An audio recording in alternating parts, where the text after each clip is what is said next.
पर इसी मन बिल को शरद पवार की पार्टी के समर्थन की खबरें इसलिए भी चल रही हैं क्योंकि पिछले कई दिनों से एनसीपी के नेता बीजेपी के लीडर्स से मुलाकात कर रहे हैं। कल रात ही जयंत पाटिल की महाराष्ट्र के मुख्यमंत्री देवेंद्र फडणवीस से मुलाकात हुई।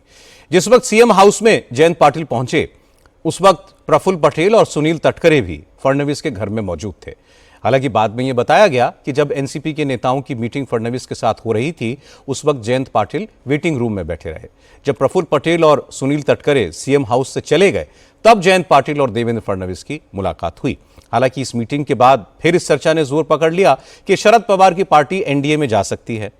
इसके बारे में सुप्रिया सुले से सवाल पूछे गए तो उन्होंने कहा कि इस तरह का कोई प्रस्ताव नहीं है। जब तक अजीत पवार थे तब एनसीपी के दोनों गुटों के साथ आने पर बात हो रही थी। अजीत पवार की यह इच्छा थी कि सारे नेता एक साथ आएं, लेकिन अजीत पवार के निधन के बाद इस पर कोई बात नहीं हुई, इसलिए इस तरह की चर्चाओं का कोई मतलब नहीं है। There is no proposal, nor is NDA asking us. No, we are asking NDA. Till my brother was alive, was there dialogue? 100%. Was it my brother's last wish for all of us to come together? Yes, it was.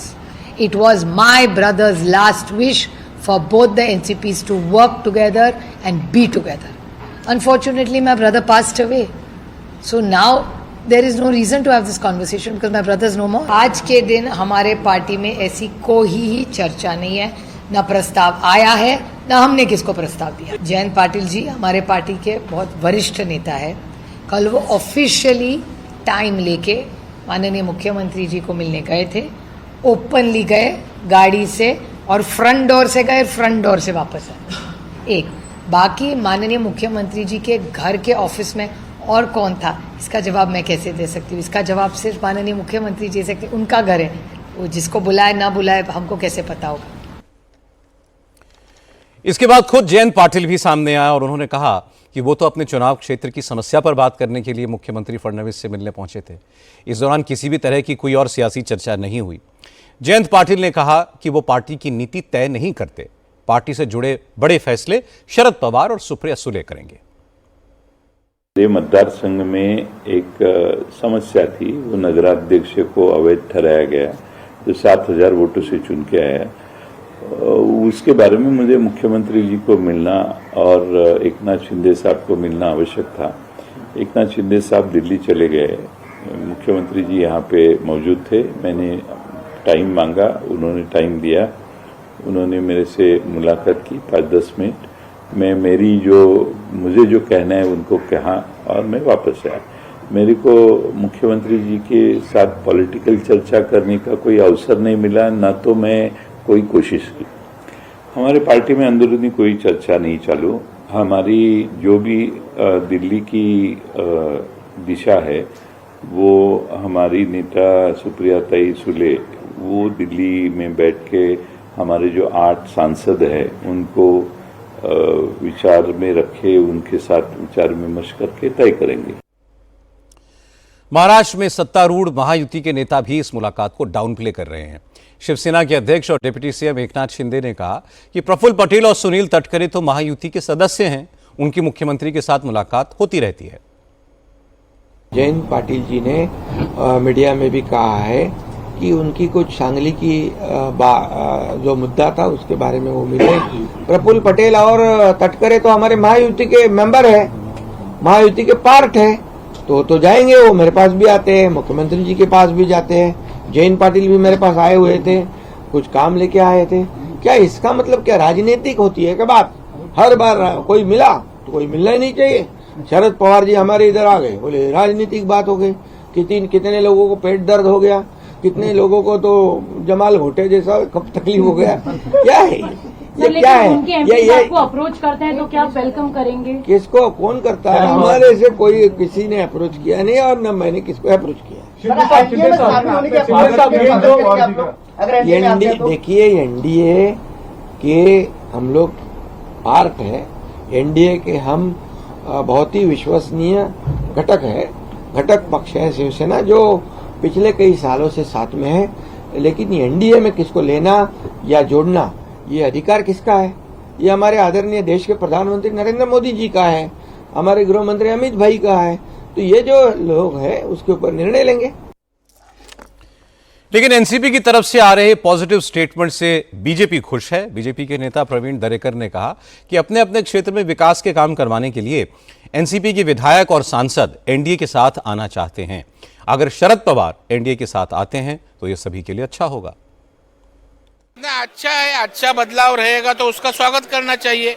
Delimitation का एक अच्छा bill संविधान के अनुरूप जो आ रहा है, अगर उसको समर्थन देंगे तो उसका स्वागत ही होगा। मुझे लगता है देश के सभी पार्टियों ने राजनीति के अलावा समर्थन देने की आवश्यकता है। बात की बहु जिस तरह से शरद पवार पार्टी के नेता जयंत पाटिल लगातार मिल रहे हैं, उनके विधायक हो, सांसद हो, एनडीए के साथ जुड़ना चाहते हैं, बैठकें लगातार जारी है। मुझे लगता है उनके आमदारों की मानसिकता है, खासदारों की मानसिकता है, तो मुझे लगता है अभी उसके बारे में उनको एनडीए के साथ जाने की मानसिकता दिख रही है। और अच्छा है, देश में मोदी साहब के समर्थन में, राज्य में देवा बाबू के समर्थन में सब लोग समर्थन देने के लिए आगे रहे। उनको मंजूर होगा उनका आना? नहीं, वो एनडीए को साथ देंगे तो अच्छा है। अब क्या वाकई में शरद पवार का मन बदल गया है? क्या शरद पवार की एनसीपी एनडीए में आ जाएगी? इस पर बात करने के लिए मुंबई चलते हैं। मुंबई से सचिन चौधरी हमारे साथ हैं। सचिन, आपने आज दिन भर बहुत सारे सीनियर लीडर से बात की है, अलग अलग पार्टियों के, तो बात साफ साफ बताइए, क्या चल क्या रहा है? शरद पवार मन बना चुके हैं या अभी भी कोई असमंजस है? क्या वो एनडीए का हिस्सा बन सकते हैं?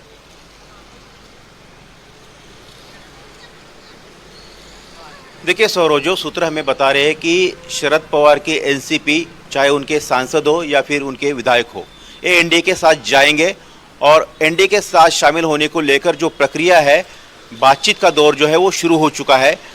अब किसको क्या मिलेगा, राज्य में क्या हिस्सा होगा, केंद्र में क्या हिस्सा होगा, इसको लेकर बातचीत और बैठकों का दौर जारी है।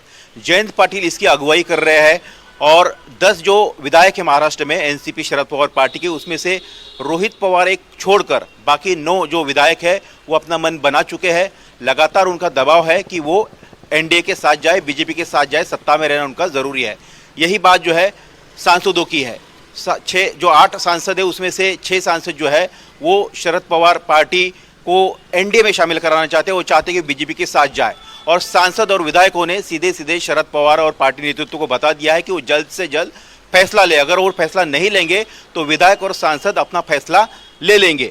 तो शरद पवार, सुप्रिया सुले और रोहित पवार, इनके ऊपर काफ़ी दबाव है। और शरद पवार की पार्टी के जो नेता है जयंत पाटिल, इनकी कल जो 1 घंटे तक मुलाकात हुई वर्षा बंगलो पर, जिसमें ये भी तय हो रहा है कि उनको क्या दिया जाएगा। वित्त मंत्रालय उन्होंने काफ़ी वर्षों तक संभाला है महाराष्ट्र में, तो वो मंत्रालय वो चाहते हैं, उसको लेकर बार्गेनिंग जारी है। दूसरी बात कि शरद पवार खुद ये चाहते हैं या सुप्रिया सुले या ये चाहते हैं कि फिलहाल जो है बीजेपी को या एनडीए को जो डिलिमिटेशन है उसके लिए सपोर्ट दिया जाए, लेकिन पार्टी जो है सीधे एनडीए में शामिल कराने को लेकर फिलहाल वेट एंड वॉच रखी जाए। एक उनकी तरफ से तो विद इन पार्टी जो है पवार वर्सेस रेस्ट एक भी सिनेरियो हुआ देखने मिल रहा है। आखिर डिसीजन जो है सांसदों ने और विधायकों ने ले चुके हैं। पवार के फाइनल जो है सिग्नल का इंतजार अभी भी किया जा रहा है, लेकिन ये आज न कल इसको फौरी अंजाम जो है दिया जाएगा। अब पवार ये चाहते हैं, इसलिए आज जो खबर आई जो कि इस एनसीपी शरद पवार की जो पार्टी है वो डिलिमिटेशन को सपोर्ट करेगी। इसके पीछे की थोड़ी कहानी मैं आपको बता दूं कि सुप्रिया सुले जब सुबह सिल्वर ओक से निकली, मॉर्निंग वॉक कर रही थी, तब कुछ पत्रकारों ने उन्होंने ऑफ रिकॉर्ड उनसे बातचीत की। तब उन्होंने ये बातें कही कि वो चाहे उनकी पार्टी हो, डीएमके हो, जेएम हो, इस तरह की जो पार्टियां है वो इस बिल के सपोर्ट में है। उसके बाद ये न्यूज़ जब चलने लगी तब उनको कई कांग्रेस नेताओं के फ़ोन आए। जब उनकी प्रेस कॉन्फ्रेंस चल रही थी, मैं वहाँ पे मौजूद था, उसी वक्त पर उनको वहाँ पर कांग्रेस नेता का फ़ोन आया और उन्होंने काफ़ी नाराज़गी जताई और इसी नाराज़गी के चलते उनको प्रेस कॉन्फ्रेंस भी लेनी पड़ी और बाद में ट्वीट भी करना पड़ा कि वो फिलहाल जो फॉर्मूले का या जो बिल है उसका फॉर्मेट क्या होगा उसको देखेगी, उसके बाद चर्चा करके वो उस पर भूमिका स्पष्ट करेंगे। लेकिन इतना तय है कि वो डिलिमिटेशन जो बिल आएगा, परिसीमन का विधेयक आएगा, उसको सपोर्ट करेंगे। एनसीपी शरद पवार पार्टी के विधायक हो, सांसद हो, चाहे शरद पवार के साथ या शरद पवार के बगैर एनडीए में शामिल होंगे और उसके लिए जो है एक तरह से रूपरेखा तैयार करनी शुरू हो गई है और कुछ दिनों में इसका रिजल्ट भी देखने मिलेगा। जी सौरभ, बहुत शुक्रिया सचिन आपका। शरद पवार देश के सबसे अनुभवी नेता हैं, हवा के रुख को खूब समझते हैं और उसी के हिसाब से अपनी चाल भी बदलते हैं। क्योंकि अब तमाम पार्टियां इंडिया अलायंस से अलग हो चुकी हैं, डीएमके ने भी अपना रास्ता अलग कर लिया है, केजरीवाल का अपना अलग राग है, ममता बनर्जी की ताकत खत्म हो चुकी है। महाराष्ट्र में उद्धव ठाकरे के साथ अब सिर्फ 3 एमपी बचे हैं। जो विधायक उनके साथ हैं वो कब तक रहेंगे ये भी तय नहीं है। शरद पवार की पार्टी एक बार टूट चुकी है और सचिन ये बता रहे थे कि शरद पवार की पार्टी के 9 विधायक एनडीए में शामिल होने का मन बना चुके हैं। सांसदों की भी यही राय है।